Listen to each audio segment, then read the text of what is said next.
Adding HDMI video out capabilities to retro consoles has become a cornerstone mod for helping enthusiasts bridge the technological gap inherent in these devices. 6th generation consoles and older relied on analog video connections such as composite, S-Video, and component. But with the advent of HDMI mods like the ones from Pixel Effects, we can now easily connect older consoles to modern HD televisions. However, one major drawback to these kits is that they're pretty hard to install. So today, we'll be looking at an HDMI kit from the folks over at Electron Shepherd that should be quite a bit easier to install. And we'll be putting it into my ultra slim PS2. Let's dive right in.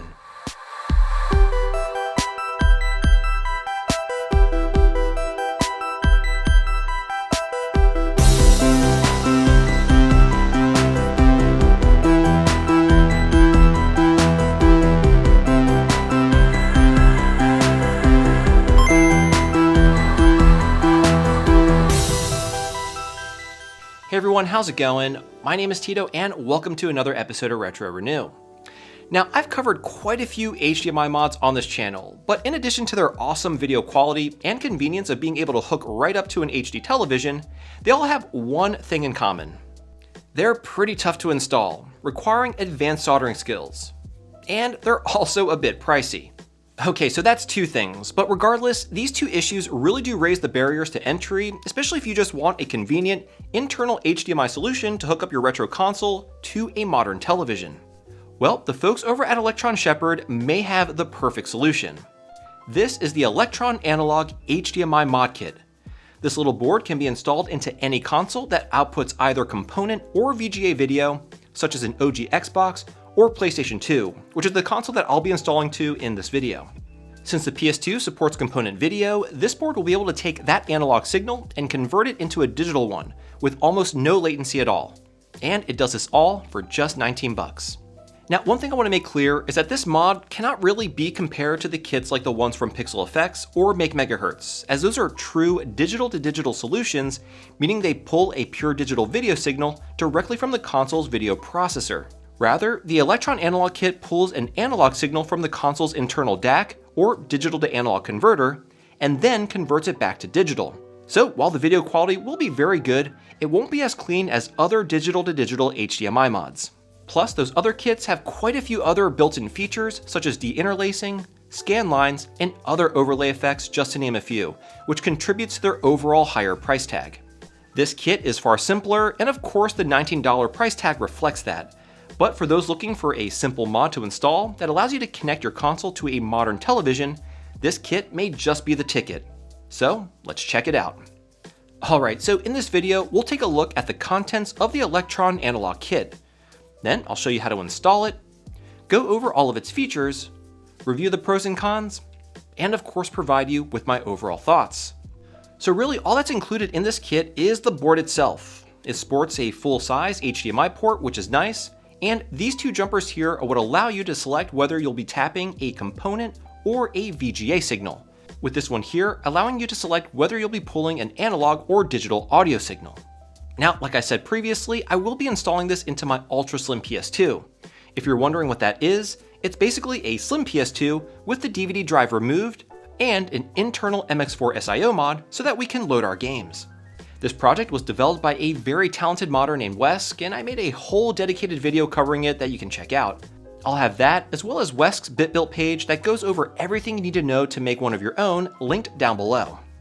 Now, I just want to make clear again that the ElectronAnalog can be installed into any PS2 console, fat or slim.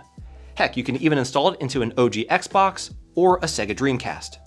Now, the reason I'll be installing it into the ultra slim PS2 is because Wesk actually designed a new shell with a pre-made opening for the HDMI port, as well as mounting points for the ElectronAnalog kit, which should make installation even easier. Anyway, now let's get started installing this into the PS2. But before we do that, let me tell you about the sponsor of today's video, iFixit. If you've been watching my channel over the years, you've probably noticed that I've been using the same screwdriver set since I started the channel. The ProTech Toolkit from iFixit has been my go-to whenever I need to tear down a console for pretty much all of my modding and refurb projects. It comes with 64 precision bits, which pretty much has you covered for every type of screw you'll ever encounter. Additionally, it includes a variety of other tools like spudgers and tweezers, which I also use frequently, all neatly organized in a compact portable case. It's perfect for tackling intricate electronic repairs, as well as all those console mods you have in your backlog. Now for those who may not need the full ProTech toolkit, iFixit also offers the Essential Electronics Toolkit.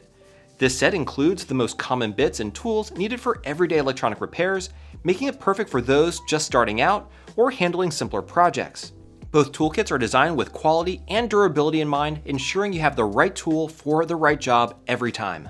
iFixit tools have always been by my side, making everything I do here on the channel and at home just a whole lot easier. So for all your electronic repairing needs, definitely check out iFixit using the link in the description below. And again, a huge thank you to iFixit for sponsoring this video. Anyway, now let's go ahead and start modding this ultra slim PS2.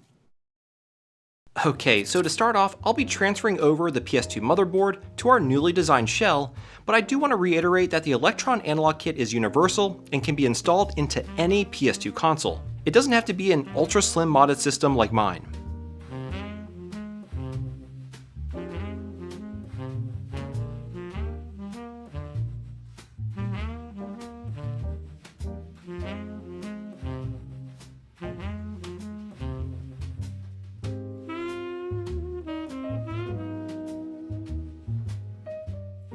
So it looks like one of the wires for the internal MX4 SIO on-off switch came off, which is fine because we'll need to remove it anyway in order to transfer the switch to the new shell.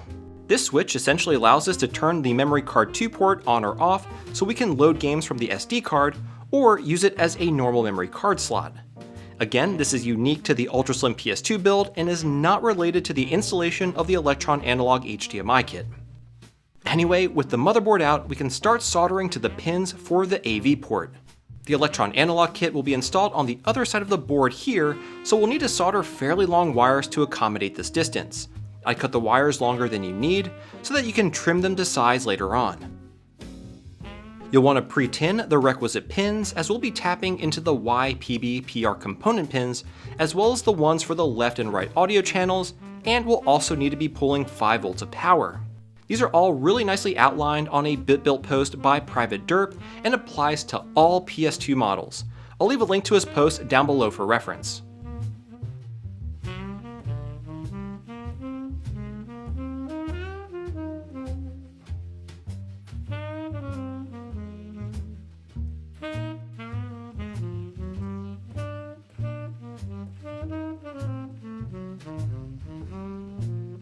And these are the only wires we'll need to solder to on the PS2. Next, we'll do a bit of wire management to get the wires over to where the ElectronAnalog will be installed. I simply position the wires where I want them to be and secured them with some Kapton tape.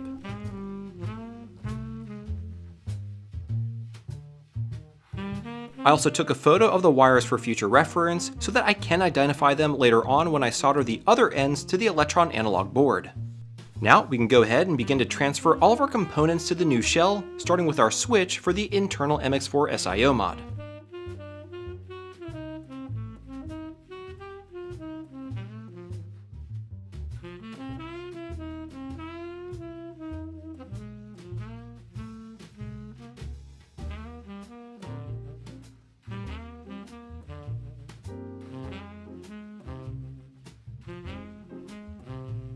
Here you can see how the wires are routed around the board. It's a bit of a tight fit, but there is enough clearance for the wires to get through. Next, grab the new top shell and drop in the ElectronAnalog board and secure it with 2 M2 machine screws.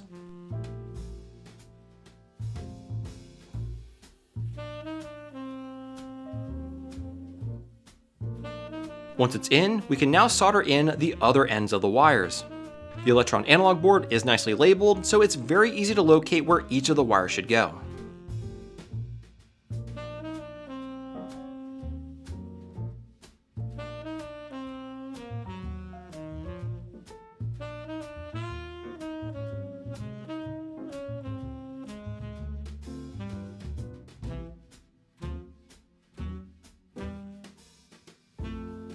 I then put down a piece of Kapton tape just to ensure the pads do not short out on the RF shielding once the console is all put back together. And lastly, we need to short this jumper here to set the ElectronAnalog to support analog audio. If we leave it open, it would be in digital mode, so make sure it's set correctly for your application. This jumper here is for setting the ElectronAnalog to either be component or VGA. Since we're going to be pulling component video, we'll leave this jumper open and not solder it. Now all that's left is to button up the console.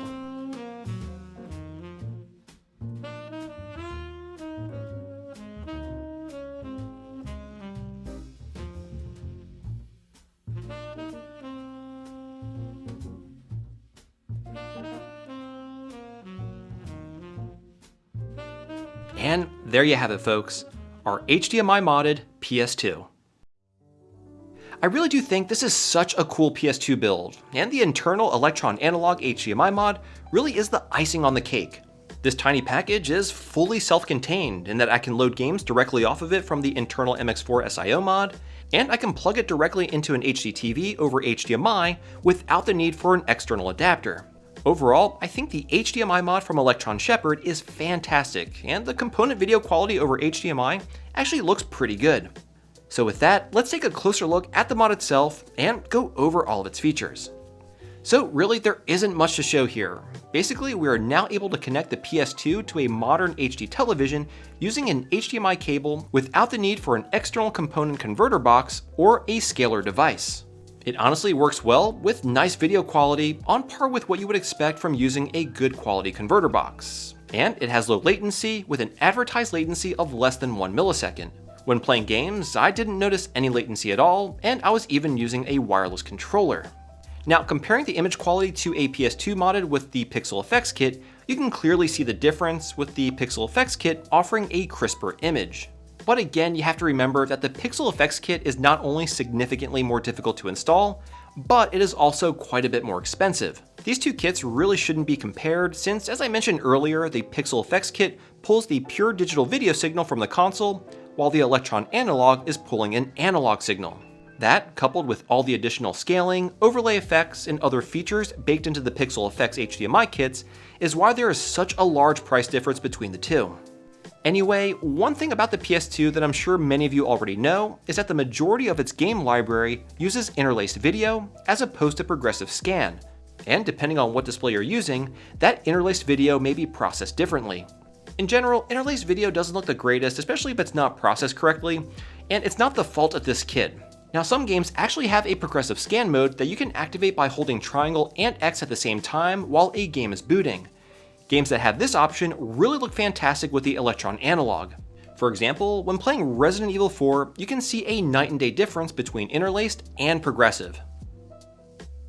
Okay, so that's really what you can expect from the ElectronAnalog kit. Solid component video output quality, low latency, and the convenience of connecting your PS2 to a modern display using only an HDMI cable. So with that, let's go over the pros and cons. Starting with the pros, I think one of the biggest ones has to be price. At about $19, this kit offers a great internal HDMI solution that's well designed and simply works. Given the way it performs, I think the price is pretty fantastic, especially since there doesn't appear to be any other mod kits out there like it. Additionally, I think it's relatively easy to install. It requires soldering in a few wires that I think most people should be able to do. The hardest part, I think, will be finding a way to mount the board inside of your console. If you can figure that out, you're golden. Thankfully, Wesk's ultra-slim PS2 shell design incorporates features to assist in installing the kit. I'm hoping that other talented folks out there in the community can design brackets or jigs that folks can 3D print to further assist in making the ElectronAnalog kit easy to install for other consoles.